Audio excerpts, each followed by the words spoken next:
بسم اللہ الرحمن الرحیم۔ حضرت سمرہ بن جندب رضی اللہ عنہ فرماتے ہیں کہ رسول اللہ صلی اللہ علیہ وسلم اکثر اپنے صحابہ سے پوچھا کرتے تھے کہ تم میں سے کسی نے کوئی خواب دیکھا ہے؟ جو کوئی خواب بیان کرتا تو آپ اس کی تعبیر ارشاد فرماتے۔ ایک صبح رسول اللہ صلی اللہ علیہ وسلم نے ارشاد فرمایا، رات کو میں نے خواب دیکھا ہے کہ دو فرشتے میرے پاس آئے اور مجھے اٹھا کر کہا ہمارے ساتھ چلیے۔ میں ان کے ساتھ چل دیا۔ ایک شخص پر ہمارا گزر ہوا جو لیٹا ہوا ہے اور دوسرا اس کے پاس پتھر اٹھائے ہوئے کھڑا ہے، اور وہ لیٹے ہوئے شخص کے سر پر زور سے پتھر مارتا ہے جس کی وجہ سے اس کا سر کچل جاتا ہے اور پتھر لڑھک کر دوسری طرف چلا جاتا ہے۔ یہ جا کر پتھر اٹھا کر لاتا ہے، اس کے واپس آنے سے پہلے اس کا سر بالکل صحیح جیسے پہلے تھا ویسا ہی ہو جاتا ہے۔ پھر یہ اسی طرح پتھر مارتا ہے اور وہی کچھ ہوتا ہے جو پہلے ہوا تھا۔ میں نے ان دونوں سے تعجب سے کہا سبحان اللہ، یہ دونوں شخص کون ہیں اور یہ کیا معاملہ ہو رہا ہے؟ انہوں نے کہا چلیے آگے چلیے۔ ہم آگے چلے۔ ہمارا گزر ایک شخص پر ہوا جو چت لیٹا ہوا ہے اور ایک شخص اس کے پاس زنبور لوہے کا کیلے نکالنے والا آلہ لیے کھڑا ہے۔ جو لیٹے ہوئے شخص کے چہرے کے ایک جانب آ کر اس کا جبڑا نتنا اور آنکھ گدی تک چیرتا چلا جاتا ہے، پھر دوسری جانب بھی اسی طرح کرتا ہے۔ ابھی یہ دوسری جانب سے فارغ نہیں ہوتا کہ پہلی جانب بالکل اچھی ہو جاتی ہے۔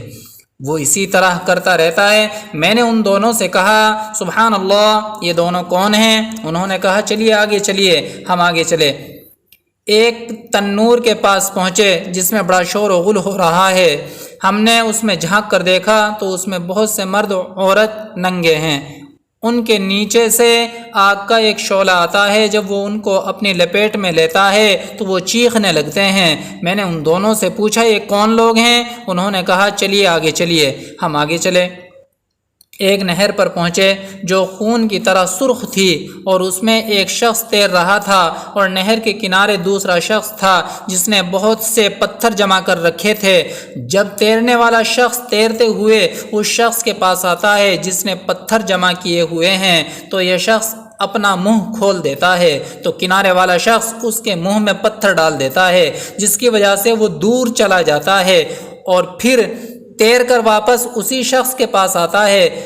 جب بھی یہ شخص تیرتے ہوئے کنارے والے شخص کے پاس آتا ہے تو اپنا منہ کھول دیتا ہے اور کنارے والا شخص اس کے منہ میں پتھر ڈال دیتا ہے۔ میں نے ان دونوں سے پوچھا یہ دونوں شخص کون ہیں؟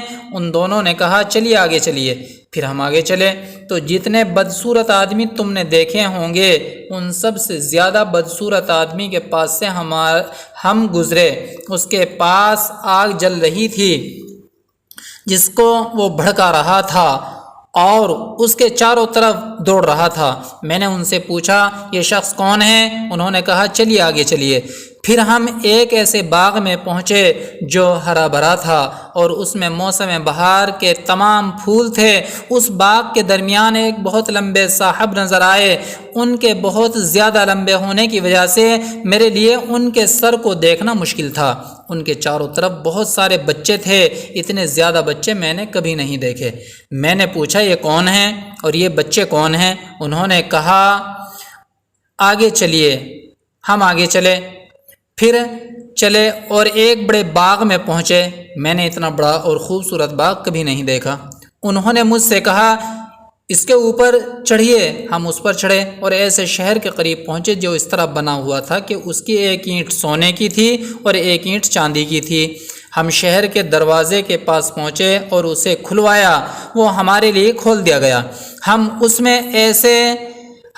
میں ایسے لوگوں سے ملے جن کے جسم کا آدھا حصہ اتنا خوبصورت تھا کہ تم نے اتنا خوبصورت نہ دیکھا ہوگا، اور آدھا حصہ اتنا بدصورت تھا کہ اتنا بدصورت تم نے نہ دیکھا ہوگا۔ ان دونوں فرشتوں نے ان لوگوں سے کہا کہ جاؤ اس نہر میں کود جاؤ۔ میں نے دیکھا کہ سامنے ایک چوڑی نہر بہہ رہی ہے جس کا پانی دودھ جیسا سفید ہے۔ وہ لوگ اس میں کود گئے۔ پھر جب وہ ہمارے پاس واپس آئے تو ان کی بدصورتی ختم ہو چکی تھی اور وہ بہت خوبصورت ہو چکے تھے۔ دونوں فرشتوں نے مجھ سے کہا یہ جنت عدن ہے اور یہ آپ کا گھر ہے۔ میری نظر اوپر اٹھی تو میں نے سفید بادل کی طرح ایک محل دیکھا۔ انہوں نے کہا یہی آپ کا گھر ہے۔ میں نے ان دونوں سے کہا بارک اللہ فیکما، اللہ تعالیٰ تم دونوں میں برکت دیں، مجھے چھوڑو میں اس کے اندر جاؤں۔ انہوں نے کہا ابھی نہیں، لیکن بعد میں تشریف لے جائیں گے۔ میں نے ان سے پوچھا آج رات میں نے عجیب چیزیں دیکھی ہیں، یہ کیا ہیں؟ انہوں نے مجھ سے کہا اب ہم آپ کو بتاتے ہیں۔ پہلا شخص جس کے پاس سے آپ گزرے اور اس کا سر پتھر سے کچلا جا رہا تھا، یہ وہ ہے جو قرآن سیکھتا ہے اور اس کو چھوڑ دیتا ہے، نہ پڑھتا ہے نہ عمل کرتا ہے اور فرض نماز چھوڑ کر سو جاتا ہے۔ دوسرا وہ شخص جس کے پاس سے آپ گزرے اور اس کے جبڑے نتنے اور آنکھ کو گدی تک چیرا جا رہا تھا، وہ ہے جو صبح کو گھر سے نکل کر جھوٹ بولتا ہے اور وہ جھوٹ دنیا میں پھیل جاتا ہے۔ تیسرے وہ ننگے مرد اور عورتیں جنہیں آپ نے تنور میں جلتے ہوئے دیکھا تھا، زناکار مرد اور عورتیں ہیں۔ چوتھے وہ شخص جس کے پاس سے آپ گزرے جو نہر میں تیر رہا تھا اور اس کے منہ میں پتھر ڈالا جا رہا تھا، سود خور ہے۔ پانچویں وہ بدصورت آدمی جس کے پاس سے آپ گزرے جو آگ جلا رہا تھا اور اس کے چاروں طرف دوڑ رہا تھا، جہنم کا داروغہ ہے جس کا نام مالک ہے۔ چھٹے وہ صاحب جو باغ میں تھے حضرت ابراہیم علیہ السلام ہیں، اور وہ بچے جو ان کے چاروں طرف تھے یہ وہ ہیں جو بچپن ہی میں فطرت اسلام پر مر گئے۔ اس پر کسی صحابی نے پوچھا یا رسول اللہ صلی اللہ علیہ وسلم مشرکین کے بچوں کا کیا ہوگا؟ آپ صلی اللہ علیہ وسلم نے ارشاد فرمایا مشرکین کے بچے بھی وہیں تھے، اور وہ لوگ جن کا آدھا جسم خوبصورت اور آدھا جسم بدصورت تھا، یہ وہ لوگ تھے جنہوں نے اچھے عمل کے ساتھ برے عمل کیے، اللہ تعالیٰ نے ان کے گناہ معاف کر دیے۔